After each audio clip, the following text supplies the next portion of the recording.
Hey, this is Tiffany. I made another video before about how I keep my field cricket colony. Well, now I'm going to make one about my house cricket colony. I'm going to show you how I have it set up. First of all, I keep these guys in my bathroom where it stays warm, so I don't have to put any type of heat mat or heat light or anything like that on them. I keep them in the Sterilite tub. This one's a little smaller than my field crickets because I just started this colony. Also, it doesn't need to be quite as secure because they don't seem to chew out as bad or try to escape as bad. I just have this screen on the top. On the inside of the lid, I've got a layer of the packing tape around the screen, just so if they do get on the top, they aren't going to get to the screen without falling.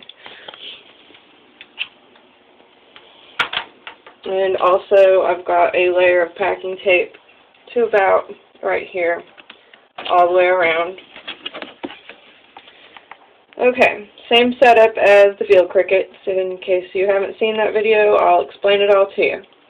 I've got aspen shavings on the ground as my bedding. The reason I use this is by trial and error. I was trying to figure out what would make them not stink. These guys stink extremely bad. I'm planning on getting dubia roaches, but for now I've got the crickets, so I have to deal with the smell. I had Eco Earth in my bins covering the whole bottom, and it was really bad. Like, you couldn't even come in my bathroom. So I decided to try something different. We used the aspen shavings as the main bedding, and it cut down on the smell probably 90–95%. Like, now you can pretty much just smell the wood shavings. There's really no bad odor at all. So that's kind of a magical tip for anyone keeping crickets that can't stand the smell of them. We use paper towel rolls that have been unwinded, and I stuff it with newspaper so they can get in between the layers of the newspaper and chill out.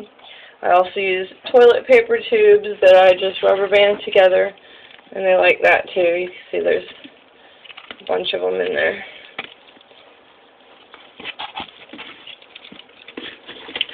I only started with 24 adults, and they've already laid eggs for me, so in about a week or two I'll have a new batch of babies. Should be a few hundred, because I have enough females to make several hundred babies. I use my own cricket food that I make. It's a mixture of a few different things, cat food, dog food, cornmeal, oats, calcium powder, and a few other random stuff. I use water gel crystals. I got a little package of them. You mix the little package with 4.5 quarts of water, and it makes over a gallon-sized jug worth of gel beads, which will last for a really long time. This setup's just really nice because it stays really clean. There's not a whole lot of odor, and frankly, I haven't seen any videos that are set up kind of like this. I know it works really well with my field crickets. I've had that culture going for a while, and I have literally thousands of field crickets. I decided I wanted to raise the house crickets as well, just for variety. I plan on eventually selling both and dubia roaches. For right now, I'm just getting started. So, that is pretty much it. I'll show you what the inside of this looks like. Yeah, there's just layers where they can get in there and hang out.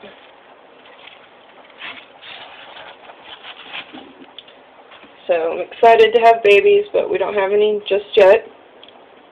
I use these guys. I have box turtles that like crickets to eat, and I also have 2 spiders.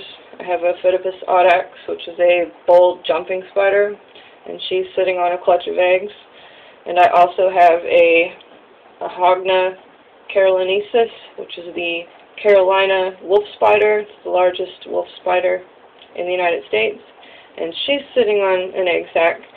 So if anybody is interested in babies, let me know. Leave a comment. I would definitely sell off some of my babies. My female is actually about 2 inches long. She's one of the biggest Carolina wolf spiders that I've ever seen. So let me know if you're interested in babies. But that's what I use the pinheads for, is to feed the babies. And then you can see this is a female house cricket. So is she. They have the spear in between their two little tines on the back of their rear end, and that spear is called an ovipositor. That's what they use to deposit their little eggs. And then the males don't have that third black stick. They just have the two little tines on their rear end. But yeah, that's it. Hope you like my videos. Subscribe. I'll be making other videos. So, alright. Goodbye.